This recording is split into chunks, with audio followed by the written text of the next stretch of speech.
Bonjour à toutes et à tous, bienvenue dans ce nouveau numéro du Buzz TV. Nous sommes partis pour une demi-heure de direct avec vous, toutes vos questions et notre invitée du jour qui est une animatrice, vous allez le voir, passionnée et passionnante grâce à laquelle nous pouvons un peu mieux déchiffrer le comportement des boules de poils qui égayent notre quotidien. Son cheval de bataille à elle, ce sont nos amis les bêtes. Il y a déjà une dizaine d'années, elle mettait en lumière des initiatives autour des animaux de compagnie comme ceux de la ferme dans Midi en France. Elle a ensuite posé ses valises sur France 5 avant de rejoindre Ushuaïa TV, RTL et France 2. Et désormais, c'est sur une chaîne du groupe M6 qu'elle s'apprête à poser son stéthoscope dans un programme, vous allez le voir, qui ne nous donnera pas du tout le cafard. Bonjour Hélène Gâteau. Bonjour Damien. Bienvenue sur le plateau du Buzz TV. Merci. Toujours un plaisir de vous recevoir ici. SOS Animaux, donc on le rappelle, c'est le nom du magazine que vous lancez ce mardi en première partie de soirée sur Sister. C'est une émission dans laquelle vous allez suivre des femmes et des hommes qui consacrent leur vie à sauver celle des animaux. Déjà, quel est l'objectif de cette émission? Est-ce que c'est de nous émouvoir à coups d'images trop mignonnes ou bien c'est de nous faire découvrir le quotidien des vétérinaires? C'est plutôt la deuxième option. Option, ouais. Alors, bien sûr, il y a de l'émotion, à la fois parce qu'on va sauver des animaux, à la fois parce qu'il y a des destins parfois plus tragiques des animaux. On n'est pas dans le monde des bisounours, mais surtout, ce qu'on va voir, c'est vraiment des personnalités, des vétérinaires, des gens qui œuvrent dans des associations de protection animale et qui sont confrontés à des cas, à des urgences, et qui vont mettre tout leur dévouement, tout leur engagement pour essayer de sauver des animaux. D'où le nom SOS Animaux. On est vraiment dans l'urgence, dans des choses assez dramatiques au départ et puis qui se terminent pour beaucoup très bien. On imagine qu'il y aura aussi une bonne dose de suspense dans ce genre d'émission parce qu'on va avoir des soignants qui vont s'activer sur des animaux en détresse pour beaucoup. Oui. On imagine que derrière notre écran, on va aussi vibrer. Ah, on vibre.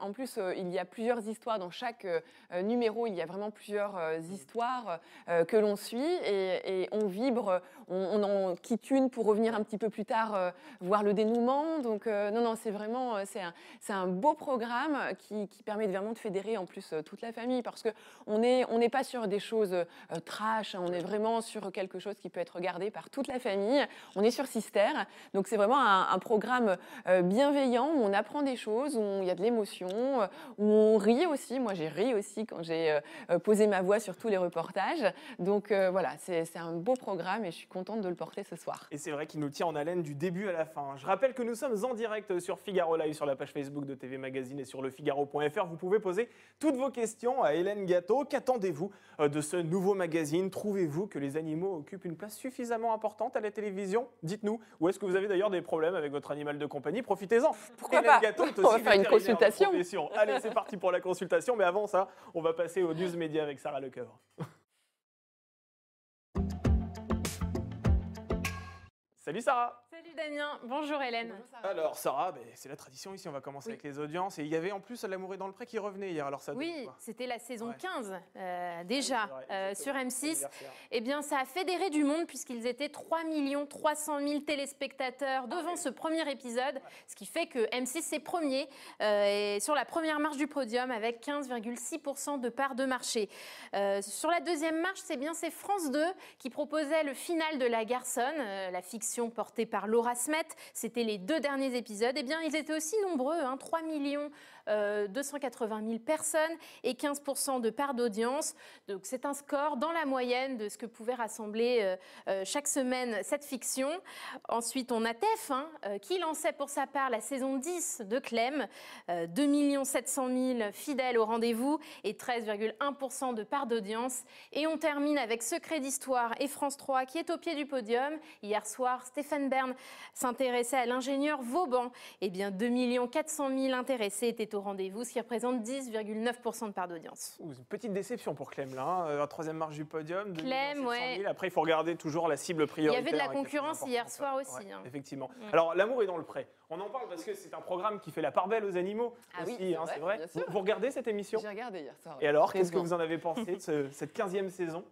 Moi, elle m'a tenue en haleine toute la soirée. Donc voilà, j'ai adoré aussi la présence de Karine Le Marchand pendant les datings. Oui, j'ai trouvé ça bien d'avoir son regard.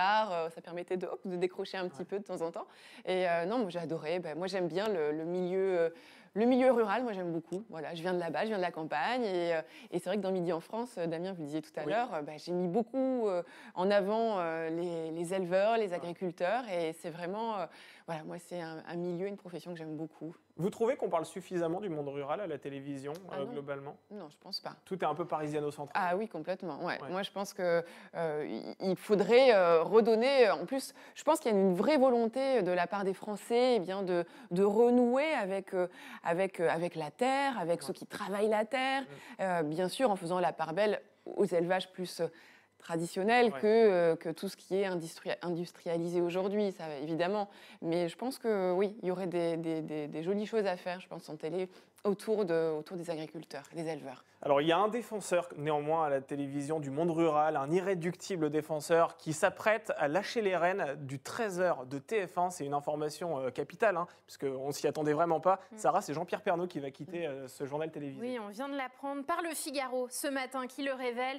Le journaliste de 70 ans va quitter son poste juste avant Noël. Alors, cette décision a été actée hier soir entre le présentateur et sa chaîne et est officialisée en interne par lui-même. Alors, la chaîne précise que l'animateur et le groupe vont continuer de travailler ensemble. Alors, notre consoeur Caroline Salé, qui révèle l'information, suppose que le facteur santé a pesé dans la balance pour faire ce choix. Il faut le rappeler qu'il y a 2 ans, Jean-Pierre Pernaut s'était absenté quelques mois de l'antenne pour soigner un cancer de la prostate. Et pendant le confinement, il tournait son JT depuis son domicile dans les Yvelines. Reste à savoir maintenant qui sera choisi pour le remplacer. Pour le moment, aucun nom ne circule. Mais voilà, vous avez votre petite idée tout à l'heure. Pourquoi pas Darius Rochebin? Allez, je mets une pièce sur Darius Rochebin qui vient d'arriver dans le groupe Exactement. TF1. Et qui présente effectivement les tranches du soir sur LCI. Alors Jean-Pierre Pernaut va continuer malgré tout d'animer les opérations spéciales au sein de TF1. C'est la fin d'une époque. Jean-Pierre Pernaut qui lâche les rênes du 13h. Vous le regardiez à la télévision? Alors, pas forcément. Ouais. Maintenant, j'ai toujours admiré cet ancrage territorial qu'il avait en région, qu'on a eu nous aussi via Midi en France sur France 3 pendant longtemps. Et j'espère que ça restera en fait dans la prochaine mouture du JT de TF1, parce que je pense que c'est important, on vient d'en parler, de rester avec cette dimension territoriale, de ne pas être parisiano-centré. Oui, parce qu'il avait aussi cet ADN qui était plutôt bienveillant. Jean-Pierre Pernaut, il allait s'intéresser par exemple à une fabrique de bottes par exemple qui fermait dans le fin fond du Cantal, alors que France 2 était plutôt sur une information peut-être un peu plus anxiogène, en tout cas un peu plus stressante. Cette information justement bienveillante, est-ce que ça manque selon vous à la télévision? Aujourd'hui on parle beaucoup des chaînes d'information en continu qui ont tendance à feuilletonner avec des choses qui sont extrêmement anxiogènes. Est-ce que vous pensez justement qu'il faudrait mettre un peu plus de bonnes nouvelles?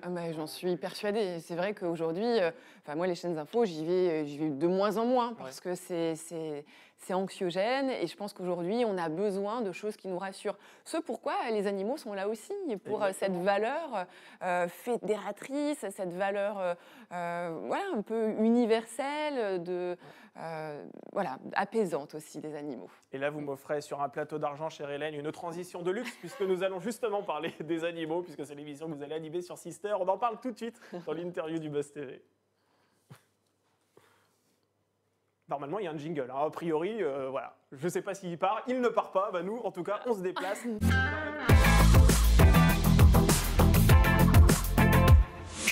Voilà, on me précise qu'il était tombé par terre. Il fallait le temps de le ramasser. Alors, bientôt, on va rappeler le nom de votre émission. Ça s'appelle SOS Animaux. C'est ce soir à 21h05 sur Sister. C'est un programme au cours duquel vous allez suivre des professionnels qui se démènent pour sauver la vie de nos amis les bêtes. Alors, je parle notamment de Florence qu'on va voir. Il y a Monique, il y a Stéphanie, notamment Émeric aussi. Est-ce que vous pouvez nous dire qui sont ces passionnés que vous avez? Alors, des vétérinaires pour beaucoup, mais aussi des bénévoles d'associations. Il y a un petit peu les deux types de personnages. Alors, dans les vétérinaires, on va aussi bien suivre des vétérinaires un peu généralistes, c'est-à-dire un peu comme votre médecin généraliste de famille. C'est le cas d'Émeric, qui lui est vétérinaire généraliste en Corse. Et on va le suivre dans ses aventures aussi bien au sein de sa clinique que sur les routes de Corse. Et puis, on va suivre aussi des spécialistes, puisqu'il y a également des spécialistes vétérinaires, donc aussi bien des neurochirurgiens que des spécialistes des NAC, les nouveaux animaux de compagnie, que des orthopédistes. Voilà, c'est les hamsters, les furets, mais aussi les petits reptiles que l'on peut avoir chez soi. Donc voilà un petit peu du côté des vétérinaires et du côté des personnes du monde associatif. On va avoir par exemple une jeune femme formidable qui s'appelle Stéphanie, qui a une association en Normandie qui s'appelle Suzy Handicap Animal et qui recueille des animaux qui sont estropiés, qui sont vraiment... et elle réunit des fonds pour essayer de leur offrir une prothèse ou pour leur permettre de rester en vie, en leur offrant des soins quotidiens. Enfin, voilà, elle est impliquée. C'est une nana extraordinaire que j'aime beaucoup. Donc voilà le genre de personne qu'on va pouvoir voir à partir de ce soir sur Sister. Alors vous, Hélène, on le rappelle, on l'a rappelé tout à l'heure, vous êtes vétérinaire de profession. Est-ce que vous n'auriez pas préféré aller sur le terrain et faire partie de ces spécialistes finalement que l'on suit? Vous n'auriez pas aimé incarner justement aussi davantage ce magazine? Ah, c'est une idée. Voilà, pourquoi pas dans une saison 2, je la suggérerais aussi. C'est vrai que j'aime beaucoup le terrain. Moi, j'aime bien mettre les bottes ou les gants selon si je suis dans une salle de chirurgie ou dans une étable. Donc oui, c'est quelque chose qui pourrait me plaire. Ouais. Vous exercez encore d'ailleurs votre métier de vétérinaire, parce qu'on vous voit en tant qu'animatrice à la télévision, sur le canapé de Michel Drucker, mais est-ce que voilà, vous avez un cabinet? Alors non, j'ai pas de cabinet, j'ai arrêté pendant quelques temps et là je suis en train de revenir dans la pratique. Voilà. C'est-à-dire vous allez reconsulter, voilà, je vais pas réouvrir un cabinet, mais je vais être avec des confrères vétérinaires et je vais reconsulter, réopérer, voilà, comme je le faisais auparavant. Alors nous sommes en direct, toujours sur la page Facebook de TV Magazine et il y a déjà des commentaires. Oui, il y a plusieurs commentaires et je vais prendre la question de Claudia sur Twitter qui se demande, elle vous pose cette question, pour ou contre la présence d'animaux dans Fort Boyard. C'est vrai que le débat a été lancé par Hugo Clément notamment qui s'est prononcé contre. Et vous, quel est votre avis? Moi, je suis contre aussi. Ouais, pour quelles raisons? Alors, pour les raisons... Aujourd'hui, moi, je suis contre la présence des animaux sauvages dans les cirques ou à des fins de spectacle. Bon, très clairement, les tigres dans Fort Boyard, ils sont là à des fins de spectacle. Oui, donc, voilà. Donc, ce qui est valable, on ne va pas se dire ce qui se passe en télé, on ferme les yeux, etc., tout va bien. Non, moi, j'estime qu'ils n'ont plus leur place dans l'émission. Donc, ça serait bien de prendre des mesures dans ce sens-là. Ça serait une évolution... à venir, Comme les vachettes dans Interville. On en a aussi discuté. Oui, on en a aussi. Non, alors après, attention, oui. Alors, l'animal en spectacle, effectivement, moi, je suis contre. Après, voilà, je fais aussi une différence entre l'animal sauvage et l'animal domestique. Donc, c'est-à-dire que, par exemple, des chevaux dans un cirque, le cheval, c'est un animal qui est domestiqué depuis des dizaines de milliers d'années par l'humain. C'est un animal qui ne pourrait pas vivre sans nous dans la nature. Enfin, voilà. Donc, voilà, la présence des chevaux dans des cirques, moi, ça ne me choque pas. Voilà. D'accord. Je vais prolonger d'ailleurs la question de cet internaute, parce que vous prononcez contre effectivement la présence d'animaux dans Fort Boyard. Donc on parle de tigres notamment, qu'on voit et qui font l'emblème de ce programme. Mais il y a également des araignées, il y a également des souris. Est-ce que vous êtes aussi contre l'utilisation de ces animaux-là dans cette émission ? On ne va pas classifier les animaux, mais c'est vrai qu'il y a des tigres et il y a aussi des insectes. Oui, non, je pense que... Voilà, commençons par les tigres. Déjà, si on arrive à faire les tigres, ça sera déjà formidable. On verra après pour les insectes et les souris. Alors revenons à SOS Animaux, parce que la plupart du temps dans cette émission que j'ai eu la chance de regarder, on suit l'intervention de vétérinaires chez des particuliers ou même dans leur cabinet. À quel type d'opération concrètement on va assister dans ce programme? Alors on va assister à des opérations de chirurgie orthopédique. Par exemple, j'ai en tête un petit bulldog français de 3 mois et demi qui a fait une glissade chez lui et qui s'est fracturé le fémur suite à la glissade quand même. Donc lui, on va l'opérer. On va avoir aussi des chirurgies digestives. Chez les chiens, classiquement, les chiens qui vont manger un peu tout ce qui traîne, qu'est-ce qu'ils font? Ils font ce qu'on appelle des occlusions intestinales avec des morceaux de chaussettes, avec des cailloux. Et ça, il va falloir aller leur enlever. Donc, on va aussi avoir la surprise. Mais qu'a-t-il bien pu avaler pour avoir une occlusion intestinale? Donc, ça, on pourra le voir. Mais encore une fois, pas d'image trash, ne vous inquiétez pas. On aura aussi une chirurgie digestive sur un gecko. Vous savez, les geckos, ce sont ces petits lézards qu'on a dans le sud aussi, qu'on peut avoir chez soi en captivité. Et ce gecko s'appelle Pataprout. Et Pataprout, c'est pas Patapouf, c'est Pataprout. Et on va voir si ce petit gecko va survivre à cette chirurgie digestive. Et vous avez aussi un animal qui arrive dans un état second, je crois, à un moment donné, que l'on voit parce qu'il a peut-être consommé, disons, des stupéfiants. Alors ça, le propriétaire ne dit pas des stupéfiants. Le propriétaire dit plutôt une intoxication avec des insecticides ou autres. Mais on se doute de ce qui s'est passé. Voilà. Effectivement. Alors, vous l'avez rappelé, c'est pas strash. Vous floutez d'ailleurs même lorsqu'il y a du sang. Néanmoins, qui dit intervention parfois périlleuse, dit danger de vie pour l'animal. Est-ce que si une opération se passe mal, vous le diffusez aussi ? Toutes les opérations ne se terminent pas bien. Ouais. Voilà. Donc effectivement, ça fait partie du métier de vétérinaire, hein. On ne peut pas sauver tous les animaux et parfois ils arrivent dans des conditions suite après un accident de la voie publique, c'est-à-dire renversé par une voiture. On ne peut pas sauver tous les animaux. Dans ces cas-là, les traumatismes sont trop graves, trop importants. Donc tout ne se termine pas bien, mais rassurez-vous, voilà, la majorité se termine bien. Il y a une histoire qui vous a particulièrement marqué dans ce premier numéro? Alors, si on parle d'un personnage, d'une vétérinaire que l'on suit, elle s'appelle Émilie et elle est assez étonnante parce qu'elle fait beaucoup de déplacements à domicile, donc on la suit dans des urgences. Et puis à un moment, entre deux déplacements, elle nous amène chez elle. Et là, on voit toute la passion qui anime une vétérinaire et cette profession que je représente aussi. On arrive chez elle et là, il y a 5 chiens, 8 chats, des furets, des perroquets. Et on se dit, voilà, on comprend pourquoi cette jeune femme est vétérinaire parce qu'elle a vraiment cette passion qui est chevillée au corps. Et ça, cette passion, eh bien, je pense qu'on la suit tout du long dans tous les épisodes de SOS Animaux puisqu'on rencontre des vétérinaires et des gens d'associations qui sont passionnés et dévoués dans ce qu'ils font. Sarah, on reprend des questions? Oui, je vais lire ce commentaire de Mickaël. Bonjour Hélène, j'adore vos interventions chez Michel Drucker. Donc ça m'amène à poser cette question de Fabrice précédemment qui se demande si vous allez revenir dans l'émission. Parce qu'il faut rappeler que Michel Drucker n'a pas encore fait sa rentrée. Oui. Il laisse la place au Tour de France et probablement à Roland-Garros par la suite. Est-ce que vous serez de retour quand il reviendra? Pour l'instant, c'est incertain. D'accord. Voilà, c'est incertain. Donc je ne vais pas me prononcer tout de suite, mais oui, c'est incertain. Parce que, pour être très honnête, c'est en discussion avec la chaîne, c'est ça? Oui, en fait, il semblerait que l'émission soit un petit peu raccourcie, donc il n'y aurait peut-être pas la place pour avoir les chroniqueurs comme nous l'avions auparavant pendant 1 an et demi, 2 ans. Ouais. D'accord. Vous prenez du plaisir à aller tout le temps chez Michel Drucker? Bon, c'est vrai que c'est un monstre de la télévision, et puis il a aussi ce pouvoir de mettre en valeur les personnes qui l'entourent. Exactement, même si ça s'arrête, eh bien, je serais très heureuse d'avoir pu partager le canapé rouge avec Michel Drucker pendant quasiment 2 saisons. Voilà, c'est à la fois lui, c'est un professionnel qui est reconnu et c'est un monstre de la télévision. Et puis toute l'équipe qui travaille autour de lui, c'est une vraie famille et c'est un plaisir de travailler avec eux. Alors l'année dernière, on vous retrouvait encore sur Ushuaïa TV, aux commandes d'Ushuaïa Le Mag. Comment votre arrivée sur Sister s'est-elle jouée en coulisses? Comment ça s'est passé? Vous êtes allé voir le patron de la chaîne, Jérôme Foucret, avec un projet Sebran, lui disant tiens, je te propose ça? Écoutez, non, c'est lui qui m'a contacté. D'accord. Voilà, c'est lui qui m'a contacté pour me parler de ce projet d'SOS Animaux, me demander si dans l'idée ça me plairait. Et je me suis trouvée légitime en fait pour présenter ce projet, cette émission, puisqu'on parle de vétérinaire, on parle d'animaux. Donc je me suis dit, voilà, moi, je suis vétérinaire animatrice. C'est vrai que j'ai cette crédibilité pour présenter l'émission et puis ça me permet de mettre aussi en valeur la profession vétérinaire. Donc voilà, je trouvais que... Puis je suis heureuse de rejoindre la chaîne Sister et le groupe M6. Je suis déjà sur RTL, qui fait partie aussi du groupe. Donc il y avait cette cohérence, cette synergie entre RTL et le... Ça a aidé le fait que vous fassiez partie de l'équipe d'RTL pour aller sur Sister? Je pense, oui, il y a bien un sûr. pont entre il y a des la ponts, télé et la ils radio. cherchent à faire des ponts entre la radio et la télé. Donc pourquoi aller chercher quelqu'un d'autre? C'était assez logique que ce soit moi aussi. Combien de numéros sont d'ores et déjà prévus pour SOS Animaux? Alors, on a plusieurs soirées.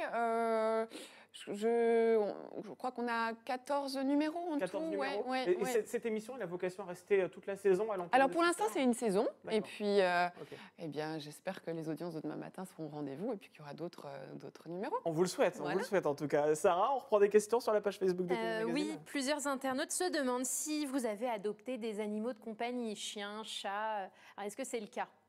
Vous ne connaissez pas Colonel? Il va falloir que vous le présentiez, Colonel. Vous avez Colonel, j'aurais dû venir avec Colonel.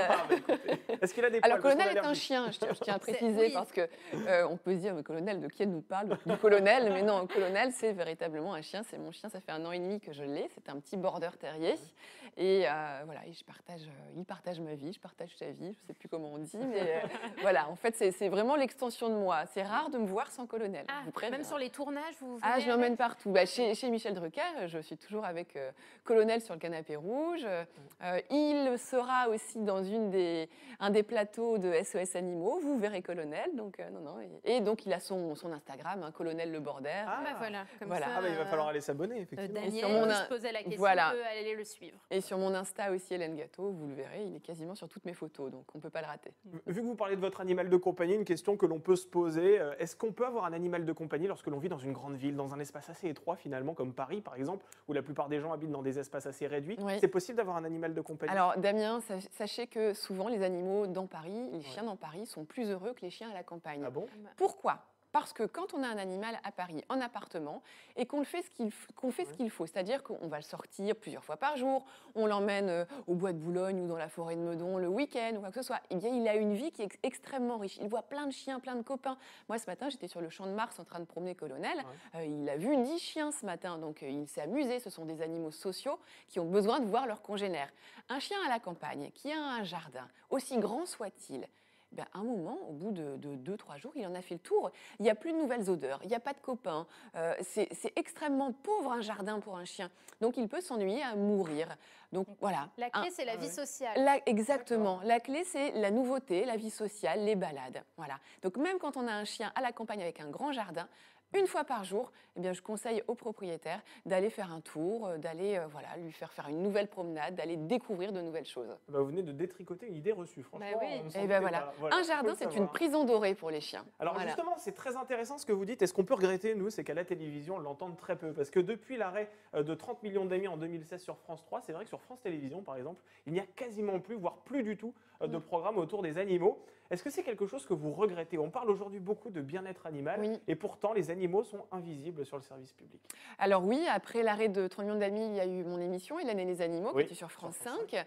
Et puis depuis, eh bien, c'est vrai qu'il n'y a plus véritablement d'émissions dédiées aux animaux sur France Télévisions. Alors on a des chroniques, moi j'avais ma chronique chez Michel Drucker, il y a d'autres chroniques sur d'autres émissions, mais aujourd'hui, oui, je pense que ça manque concrètement sur le service public. Alors, les autres groupes, eh bien, le groupe TF1, le groupe M6 maintenant, ou sur C8, il y a beaucoup d'émissions animalières.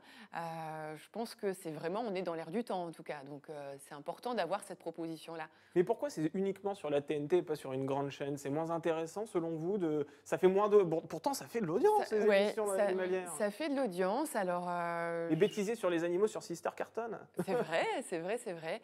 Pourquoi? Je ne sais pas. Est-ce qu'il y a une frilosité de la part des dirigeants des chaînes? Peut-être.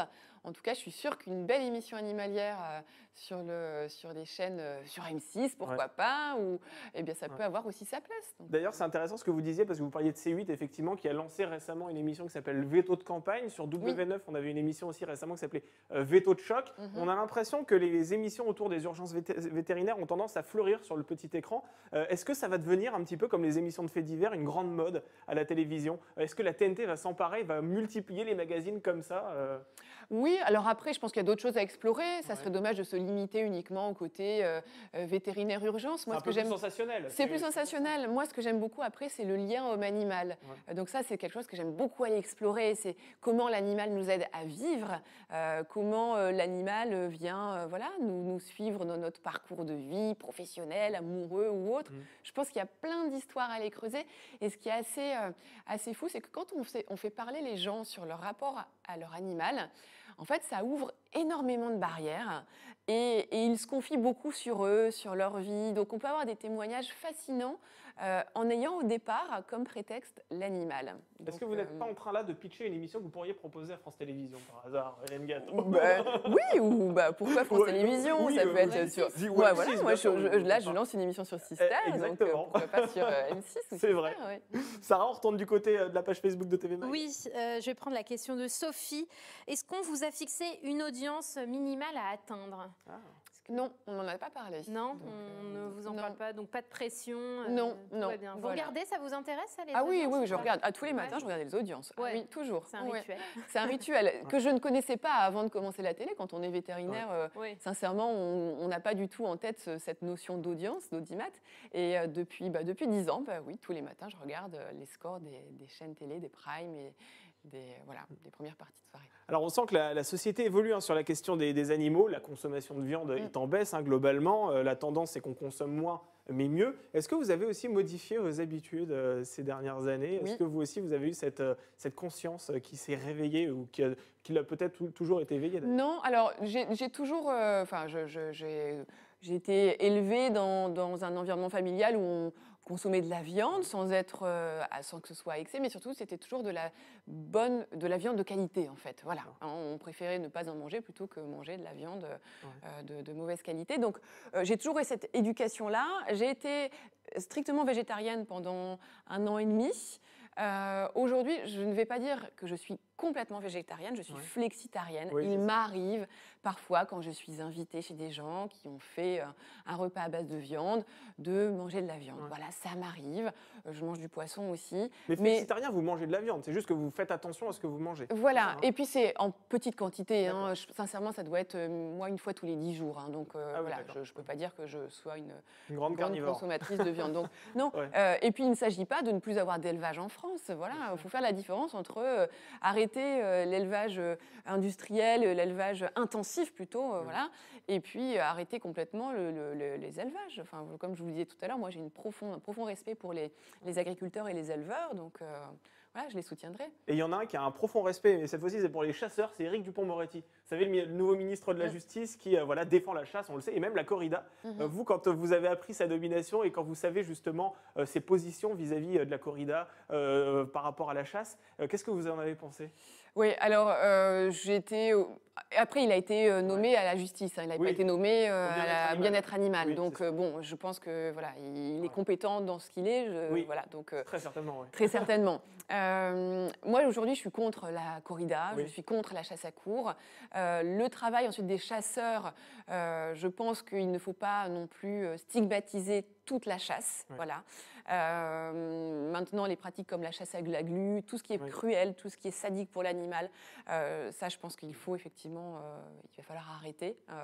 La chasse à courre, elle est interdite dans de nombreux pays européens. Elle continue encore en France pour quelques passionnés. Donc ça, c'est une dimension qu'on pourrait... qui nous grandirait, je pense, en France, d'arrêter la chasse à courre, d'arrêter ce genre de pratiques. Donc, il y a beaucoup de choses à faire en termes de bien-être animal, de conditions animales. Et on le voit, ça bouge quand on voit le référendum d'initiative partagée, le référendum pour les animaux, qui, j'espère, arrivera à avoir assez de parlementaires qui le soutiennent, assez de signatures de nos citoyens. D'ailleurs, j'invite tous ceux qui nous regardent à aller signer ce référendum pour les animaux, pour que les choses bougent à un moment. Parce qu'on a envie que ça bouge, nous, citoyens, mais au niveau politique, c'est vrai qu'aujourd'hui... C'est assez inactif.